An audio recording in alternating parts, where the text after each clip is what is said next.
the story continues into chapter 4. And sorry, I'm going it's taking longer than I wanted to. And it came to pass that I spake unto my brethren, saying, let us go up again unto Jerusalem, and let us be faithful in keeping the commandments of the Lord. For behold, he is mightier than all the earth. Then why not mightier than Laban and his 50, yea, or even his tens of thousands? Right? So isn't that interesting that what Nephi is pointing at here as being the differentiator between success and failure is being faithful in keeping the commandments of the Lord. It's interesting, think about that. What is faith exactly? Faith, don't have time to even try to describe it in depth, but one of the things that faith is it is the power. It's the thing that moves you forward, right? It's one thing to say, yeah, I believe, I trust, but it's that conviction that says, oh, not only do I trust, I'm not even going to step forward, I'm going to run forward and I have no idea exactly how this is going to work out, but I know that the Lord is going to make this work. And so, boom, off I go, right? That's faith. Faith is power. And so he's saying, let us be faithful in keeping the commandments of the Lord. So off they go. And Nephi is saying, let us be strong like unto Moses, for he truly spake unto the waters of the Red Sea, and they divided hither and thither, and our fathers came through out of captivity on dry ground. And the armies of Pharaoh did follow and were drowned in the waters of the Red Sea. And by the way, this is another one of those ones. This is what I was just saying a minute ago.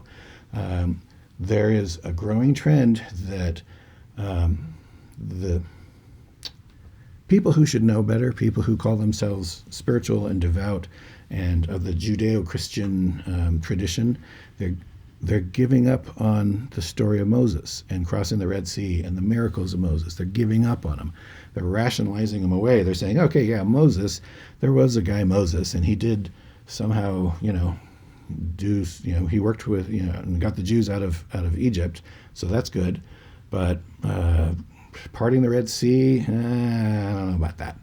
And no, and here it is right here, just reaffirmed for us. This wasn't an analogy. It wasn't, kind of as if he parted the Red Seas. He parted the Red Seas. He really did it. So don't give up on those things. Okay. So now behold, ye know that this is true, and ye also know that an angel hath spoken unto you. Wherefore can ye doubt? When he says wherefore, he means why or how. Wherefore can ye doubt? Let us go up. The Lord is able to deliver us, even as our fathers, and to destroy Laban, even as the Egyptians.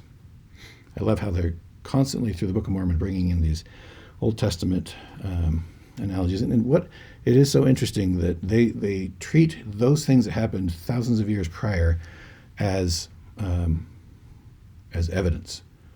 The Lord obviously parted the Red Sea, therefore, why do you doubt about this? So they treat, it is just so fascinating because in our day, we don't think quite that way, right? That,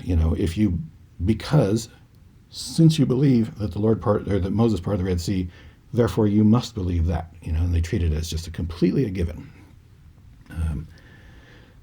Interesting, very interesting. Okay, so they went back, but only Nephi went forward, right? And so it's nighttime, and he crept, all sneaky. It doesn't say sneaky in the scriptures. It just says he crept into the city and went forth towards the house of Laban. Now, this is interesting. I love verse 6. And I was led by the Spirit, not knowing beforehand the things which I should do. He doesn't know where he's going. Like even turn right, turn left. He doesn't know what he's doing. He is 100% in, guide me, Lord, Jesus, take the wheel. I don't know what you're going to have to guide me here. And that's not always okay, but in this case, it was the right thing to do. Okay. And what faith that he would continue to move forward, even though he literally doesn't know where to go or what to do. Nevertheless, I went forth, and as I came near unto the house of Laban, I beheld a man, and he had fallen to the earth before me, for he was drunken with wine. And when I came to him, I found that it was Laban. And I beheld his sword, and I drew it forth from the sheath thereof, and the hilt thereof was of pure gold, and the workmanship thereof was exceedingly fine. And I saw that the blade thereof was of the most precious steel. People have argued about steel, really? Was steel a thing? I don't know. I have no idea. But it was fancy. And it came to pass that I was constrained by the Spirit, or instructed, commanded, that I should kill Laban. But I said in my heart, never at any time have I shed the blood of man, and I shrunk and would that I might not slay him, right? Nephi doesn't want to kill anybody. He's a teenager. He's never done anything like that before, right? But here's the Spirit saying, no, you need to do this. And he's like, whoa, whoa, whoa. That's a problem, right? Why would you be telling me to break the commandment, right? And the Spirit said unto me again, behold, the Lord hath delivered him into thy hands. Yea, and I also knew that he had sought to take away mine own life. Yea, and he would not hearken unto the commandments of the Lord. And he had also taken away our property. So you see, Nephi's kind of reviewing that this Laban guy, he's a pretty wicked guy, and actually he's committed the crimes that, according to law, would actually be worthy of death. And it came to pass that the Spirit said unto me again, slay him, for the Lord hath delivered him into thy hands. Behold, the Lord slayeth the wicked to bring forth his righteous purposes. It is better that one man should perish than that a nation should dwindle and perish in unbelief. And now when I, Nephi, had heard these words, I remembered the words of the Lord, which he spake unto me in the wilderness, saying, that inasmuch as thy seed shall keep my commandments, they shall prosper in the land of promise. Yea, and I also thought that they could not keep the commandments of the Lord, according to the law of Moses, save they should have the law. And I also knew that the law was engraven upon the plates of brass. And again, I knew that the Lord had delivered Laban into my hands for this cause, that I might obtain the records according to his commandments. Therefore I did obey the voice of the Spirit, and took Laban by the hair of the head, and I smote off his head with his own sword. Yikes, right? Now, this is interesting because we read through this. Now, one thing to know, this is this record that we're reading here was written at the end of Nephi's life. So he's going back and telling a story that had happened many decades prior, right?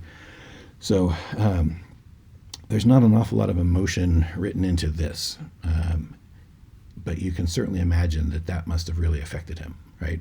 Someone so young, even though there might be an angel standing there saying you need to do this, okay, and he did it because he's obedient, but that does not in any way mean that he wasn't very likely deeply affected by this, both positively and negatively, right?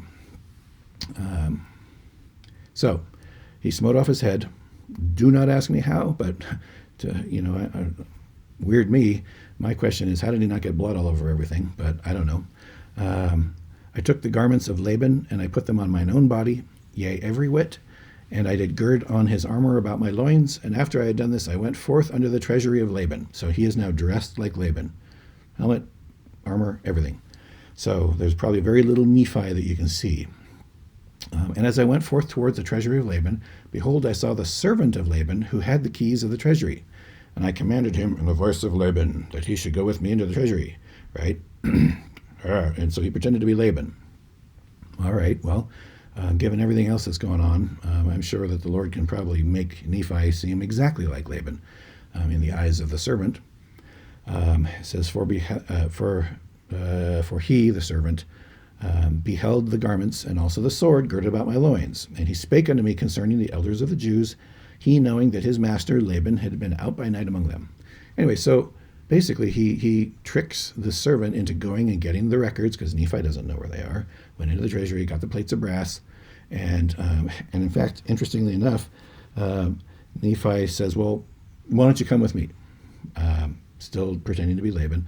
And so he brings him along with the servant, and they leave the city. They go outside the walls of the city, and they go to where Laman and Lemuel were hiding, and Sam. And they're chit-chatting as they go, because this whole time the servant thinks that Nephi is Laban. And so they're talking as a servant would to his master about stuff, just kind of stuff. And then there's kind of a sort of a funny moment. So they approach where Laman and Lemuel and Sam are hiding, and they see Nephi and the servant coming, but it looks like Laban. And so now he's kind of freaked out, Laman and Lemuel, and so he calls after them, but he calls after him in his own voice. And so they hear Nephi, and they're like, oh, whoa. And so they stop running, and they come back. But now the servant of Laban hears and discovers, oh, wait, you're not Laban. And he was about to run away from them to return back to the city of Jerusalem. So you can imagine there would be problems with that, because if he ran back to Jerusalem and say, "Holy cow, these people," who maybe people would know, they killed Laban and they took his stuff, and now they've got armies heading out to go try and track him down, and what a mess. Not only that, this person is going to play an important role going forward, and his posterity will as well. And so it is actually not just for the safety of Lehi and all of his family, but also just for the unfolding of the saga. It's important that this guy stays with him. And now I, Nephi, being a man large in stature, and also having received much strength of the Lord, therefore I did seize upon the servant of Laban, and held him that he should not flee. Now watch this, what comes up. And it came to pass that I spake with him, that if he would hearken unto my words, here it comes, as the Lord liveth, and as I live, even so, that if he would hearken unto our words, we would spare his life. Did you see what that was? As the Lord liveth, and as I live. So Nephi made that same oath to him, and as soon as he said that, he was fine. He stopped worrying, because Nephi had covenanted with him that he would spare his life. And I spake unto him even with an oath that he need not fear, and that he should be a free man like unto us, if he would go down into the wilderness with us. And I also spake unto him, saying, Surely the Lord hath commanded us to do this thing, and shall we not be diligent in keeping the commandments of the Lord? Therefore, if thou wilt go down into the wilderness to my father, thou shalt have place with us. And now we learn his name, Zoram. Yay, Zoram. And it's interesting, we don't really know. It says Zoram was his servant. Was that by choice or not? But so Zoram was he was happy to do this. Zoram did take courage at the words which I spake. Now Zoram is the name of the servant, and he promised that he would go down into the wilderness with us, unto our father. Yea, and he also made an oath unto us that he would tarry with us from that time forth. Now we were desirous that he should tarry with us for this cause, that the Jews might not know concerning our flight into the wilderness, lest they should pursue us and destroy us. And this is interesting. And it came to pass that when Zoram had made an oath unto us, our fears, did cease concerning him. And it came to pass that we took the plates of brass and the servant of Laban, and departed into the wilderness, and journeyed unto the tent of our father. So isn't it interesting, though, that here's a potentially really tricky situation. You've got an adult human, and you're worried. You don't want him to go back and rat you out to the authorities or anything like that. And yet all that it takes for you to be okay and, to stop worrying is for him to make an oath to you, basically to promise that he'll stick with you and that, you're okay. What a different time it was back then that's all that they needed, right? Anyways, so I'm sorry that it's taken me so long to get through these. I probably should have just cut this in half, but I hate cliffhangers. What a story. What a story. So they got the plates. They saw an angel.